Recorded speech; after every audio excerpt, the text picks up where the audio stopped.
था जब 4 दिसंबर साल 2019 को सुजैन वाकर, सुशांत सिंह राजपूत की साइकेट्रिस्ट ने रिया को मैसेज किया, सुशांत की सेहत के बारे में पूछा। हम आपको बताना चाहेंगे सुशांत बाइपोलर डिसऑर्डर से पीड़ित थे। ये बात जानने के बाद उन्होंने दवाइयाँ लेना छोड़ दिया था। रोते थे वो, क्योंकि उन्हें लगता था वो कभी ठीक नहीं होंगे। और रिया ने उनकी मदद की या नहीं, ये तो इस रिपोर्ट में आपके बीच सच सामने आएगा। सेंट्रल ब्यूरो ऑफ इन्वेस्टिगेशन को हर एक बयान से चौंका दिया है इस डॉक्टर ने, क्योंकि रिया ने कोई जवाब नहीं दिया डॉक्टर को ये पूछने पर कि सुशांत की सेहत कैसे है। सुजैन वाकर को फिक्र भी हुई थी सुशांत की सेहत की। 5 दिसंबर को फिर उन्होंने रिया को मैसेज किया था। बीते साल सुशांत की सेहत के बारे में फिर पूछा गया था।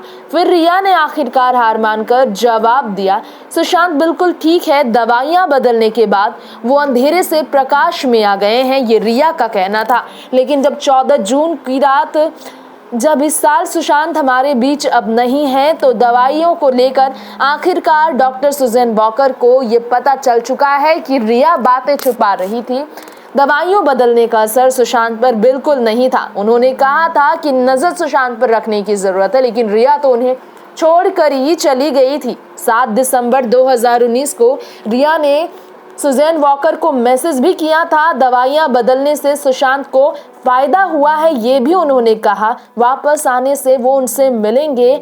और फिर 7 जून 2020 को रिया ने फिर से वाकर को संपर्क करते हुए कहा था, कोई भी फायदा नहीं हुआ। 7 जून 2020 को भी वॉकर ने कहा था सुजैन वाकर डॉक्टर ने कि वो मिलेंगे, लेकिन वॉकर के संपर्क में रिया तो आई, लेकिन खुद ठीक महसूस नहीं कर रही हैं, ये उन्होंने कहा।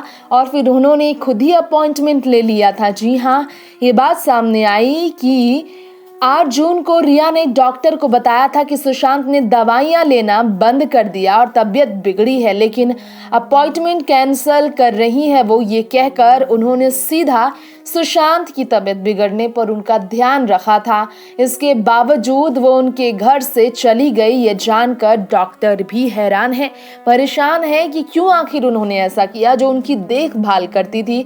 ऐसे में सुजैन डॉक्टर को तो लगा था कि रिया सुशांत की देखभाल अच्छे से कर रही हैं, इस समस्या से वो निकाल लेंगी, लेकिन हुआ कुछ उल्टा ही। 8 जून को वो चली गई और सुशांत इस समस्या से बिल्कुल भी बाहर नहीं आ सके, बल्कि इस कदर गिरे कि वो पूरी तरह से अकेले पड़ गए थे और इस बीमारी की आगे वो हार गए। नेक्स्ट 9 न्यूज़ रूम से तृप्ति की रिपोर्ट।